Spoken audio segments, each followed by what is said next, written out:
Hi, welcome to Forbest Academy. In today's video, I'll be talking about the perimeter of shapes.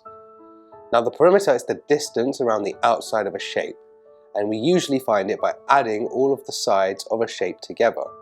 So for a square, we have equal sides, so we find the length of one side and multiply it by 4. For a triangle, you find all three sides and you just add them together. This also works with rectangles, or 5-sided shapes, 6-sided shapes, and so on. Now, for a one-sided shape, like a circle, it's slightly different.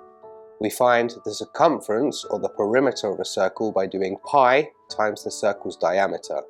The diameter is the line from one side of a circle to the other side of a circle, but it must go through the middle of the circle. So the perimeter is useful for many things. Here's an example.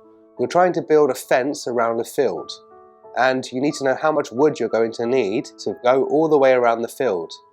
Well, if you model the field as a 2D shape, you can work out the perimeter of that shape, and there you go, you'll know how much wood you need. Thank you for watching. For more videos like this, be sure to subscribe to our channel.